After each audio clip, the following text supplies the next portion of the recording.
사랑의 수고로 많은 좋은 열매 맺는 복이 있으시기를 예수 그리스도의 이름으로 축원합니다. 바울 사도께서는 이 데살로니가 교회에 편지하면서 내가 기도할 때마다 너희를 기억한다고 이렇게 말씀합니다. 데살로니가 교회를 기억하는 이유는 데살로니가 교회는 아주 좋은 교회였습니다.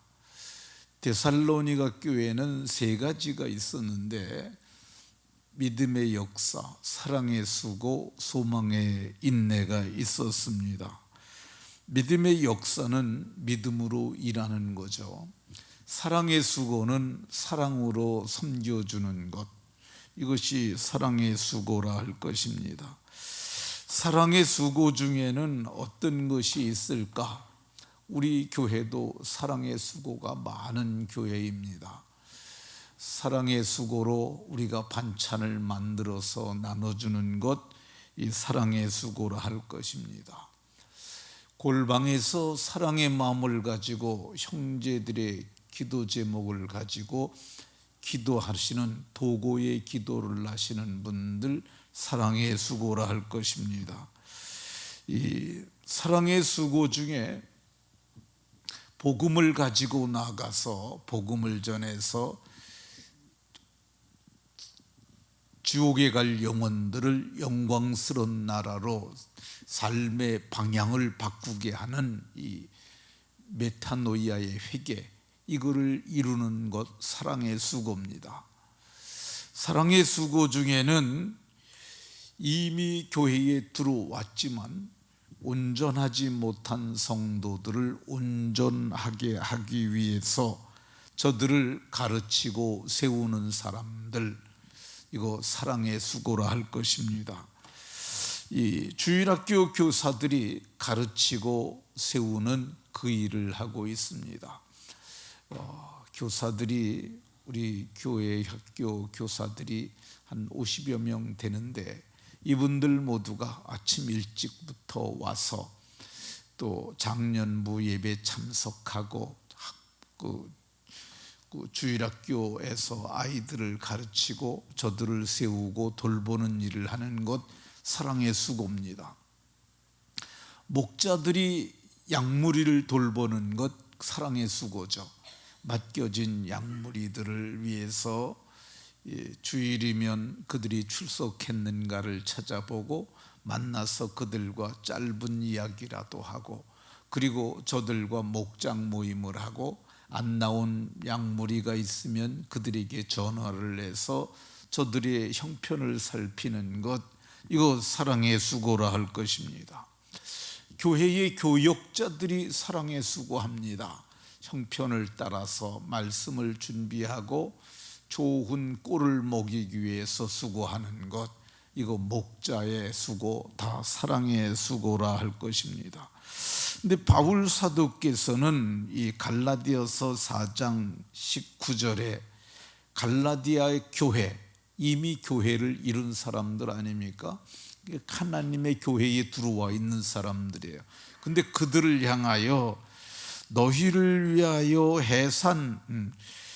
다시 너희를 위하여 해산하는 수고를 하노니, 이미 해산을 한 사람인데 다시 너희를 위하여 해산하는 수고를 한다고 말씀합니다. 그럼 왜 이미 해산한 교회 안에 있는 권속들에게 왜 해산의 수고를 할까? 그것은 이미 교회에 들어왔지만은 예수님 믿으면 어린아기와 같지 않습니까? 교회 안에 있는 어린아이 같으니까 그들이 그리스도의 형상을 이루기까지, 너희 속에 그리스도의 형상을 이루기까지 다시 해산하는 수고를 한다고 말씀합니다. 이미 교회 안에 있지만은 연세가 좀 있으셔서 예수 믿은 사람들, 교회 안에는 어리원 아이와 같은 거죠. 그리고 어린 우리 자녀 세대들도 저들이 아는 것과 믿는 것에서 장성한 그리스도의 분량에 이르는 것, 이것이 바로 이 그리스도의 형상을 이루는 것이라고 할 것입니다. 이 그리스도의 형상을 이룬다고 하는 표현이 그리스도를 닮은 사람, 예수님처럼 생각하고 예수님처럼 말하고 예수님처럼 행동하는 것, 그게 온전한 그리스도의 형상을 이룬 자의 모습이라고 할 것입니다. 그의 말에는 사랑이 묻어나고 그의 말에는 그리스도의 향기가 나는 그런 사람들, 이런 사람이 되기까지 바울 사도께서는 다시 너희를 위하여 해산하는 수고를 한다고 이렇게 말씀합니다. 그러면 이미 교회 안에 있는 사람들이 어떻게 그리스도의 형상을 이루어 갈까? 그것은 사람을 하나님의 말씀으로 다듬어 가는 겁니다. 예레미야 23장 29절에 보면 여호와의 말씀이니라 내 말이 불같지 아니하냐, 이렇게 말씀합니다. 하나님의 말씀은 불같아요. 이 불의 기능은 몇 가지 있는데 그 중에 불의 기능 중에 하나는 불사르는 겁니다. 더러운 것을 불사르는 거죠. 오늘 찬송에도 보면 물 가지고 씻으시든지 불 가지고 사르든지 그 말씀 있잖아요. 우리의 죄악된 것을 하나님의 말씀의 불로 소멸시키는 거죠. 그래서 우리를 정결케 하는 기능이 있습니다. 그러니까 말씀의 불로 더러운 것을 태움으로 우리가 그리스도의 형상을 이룹니다. 불의 기능 중에 하나는 단련하는 겁니다. 우리가 쇠를 그러니까 철광석이든지 금광석이든지 그런 것에서 우리가 철을 넣고 금을 넣는데 그 공정이 불입니다. 불로다 불에 의해서 금이 녹아나잖아요. 그러면 불순물을 계속 걷어나잖아요. 그리고 그 고대의 금을 재련하는 방법 중에 하나가 그 재련하는 사람이 그 금을 쳐다봤을 때 그 녹아있는 금에 자기 얼굴이 비춰지면은 자기 형상이 보이게 되면 이걸 정금이라고 했다고 그럽니다. 그러니까 불이 단련하는 기능이 있어요. 그러니까 이 불로 단련해서 그리스도의 형상을 이루어가는 거죠. 그 단련이 우리 인생 여정에서는 말씀이 우리를 단련하는데 마침내 하나님이 온전하다고 할 때까지 다루어 가십니다. 시편에 보면 요셉이 애굽에 팔렸다고 말합니다. 근데 하나님께서 그를 보디발의 집에서 단련하셨는데 거기서 경제를 배워요. 그래서 가정 총무가 됩니다. 그리고 사람들을 관리하는 걸 배웁니다. 근데 그가 강간 미수범으로 거기서 체포가 돼가지고 왕의 죄수를 갖두는 감옥에 갇혀요. 근데 성경에 보면 하나님께서 저를 단련하셨도다 이렇게 말씀합니다. 언제까지? 말씀이 응할 때까지 저를 단련했다고 이렇게 말씀합니다. 그러니까 말씀을 통해서 우리를 단련하셔서 그리스도의 형상을 이루어가는 거죠. 예레미야 23장 29절에는 바위를 쳐서 부서뜨리는 방망이 같지 아니하냐, 내 말이 불 같지 아니하냐, 내 말이 이 바위를 쳐서 부서뜨리는 방망이 같지 아니하냐, 이렇게 말씀합니다. 이 방망이로다 바위를 쳐서 부서뜨리는데 그와 같이 말씀이 우리를 쳐서 부서뜨린다고 얘기를 합니다. 말씀이 우리의 모난 인격, 모난 성품, 이런 것을 부서뜨림으로 마침내 우리 속에 그리스도의 형상이 이루기까지 이 하나님께서 우리를 다듬어 가시는데 이 일련의 과정에 수고하는 사람들이 교사들입니다. 이것을 사랑의 수고라고 할 것입니다. 고대 철학자 중에 모두가 다 아는 철인이 있습니다. 소크라테스라고 하는 사람이죠. 소크라테스는 이 책 한 권을 쓰지 않았습니다. 그럼에도 불구하고 그는 이 고대의 최고의 철학자로 누구든지 그를 빼지 않습니다. 근데 소크라테스의 그 가르치는 방법 중에 조각론이라는 것이 하나 있습니다. 조각론은 뭐냐면은 이 제자들을 앉혀놓고 그들과 얘기하는 거야. 그러니까 얘기를 하면서 잘못된 것을 고쳐가면서 온전한 철학자, 철인이 될 수 있도록 그거를 자꾸 다듬어 가는 거죠. 말을 통해서 잘못된 부분들을 고쳐나가면서 그렇게 하는 거죠. 그렇게 해서 훈련된 사람들이 아주 유명한 플라톤과 같은 그런 큰 철학자들이라고 할 것입니다. 성도들도 그리스도 안에 있는데 온전하지 않은 분들, 이를 다듬어가는 지름길은 저는 제자 훈련이라고 봅니다. 근데 교회 안에 보면은 좀 지식 있는 사람들은 좀 교만해요. 그래서 설교만 듣고 난 이만하면 됐다고 스스로 평가하고 그런 사람들이 있어요. 그거 많이 교만한 겁니다. 그런 분들은 제자 훈련 받으라고 그러면 내가 제자 훈련을 받냐고 그러고 안 받아요.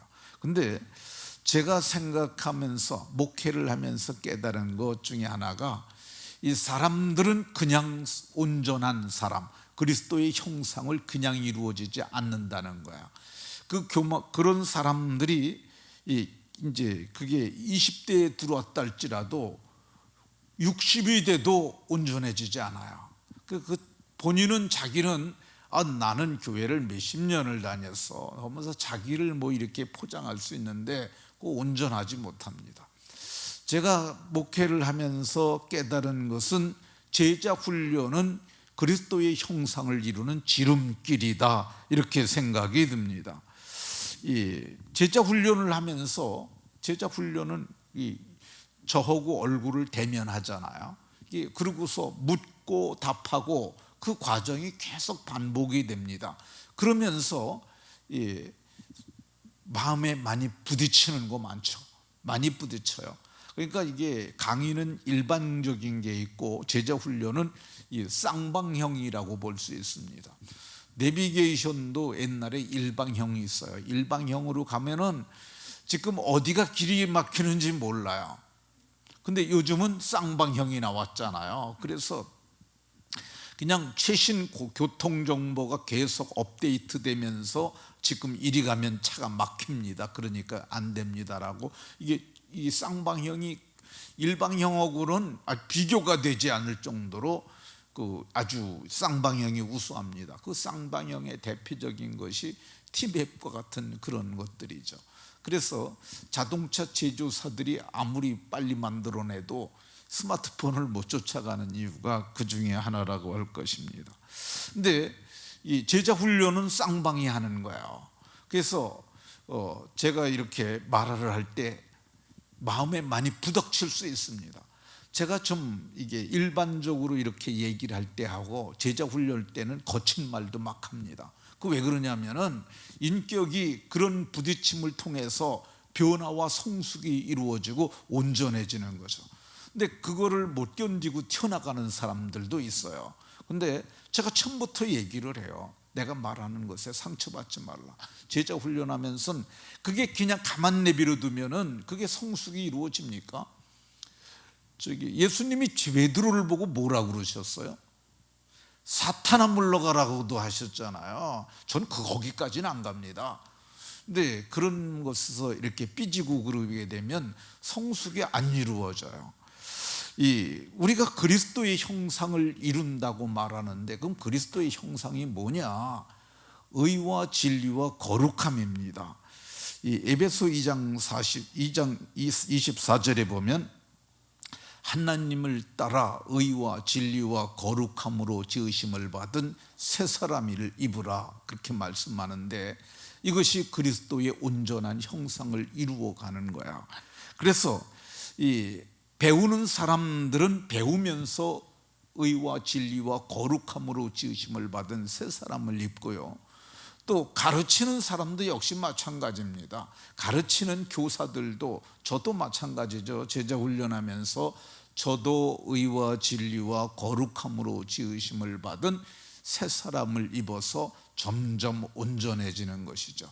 세상에 온전한 사람이 어디에 있겠습니까? 그런데 우리가 같이 이렇게 성숙해가고 온전해지는 겁니다.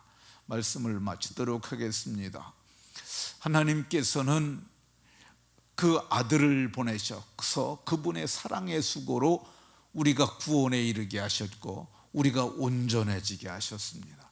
그러니까 우리도 사랑의 수고로 이 다음 세대를 섬기는 일, 그리고 다음 세대의 지도자를 세우는 일에 헌신하여야 하고, 이것이 정말 주님 보시기에 아름다운 사랑의 수고로 많은 열매가 맺어지기를 예수 그리스도의 이름으로 축원합니다.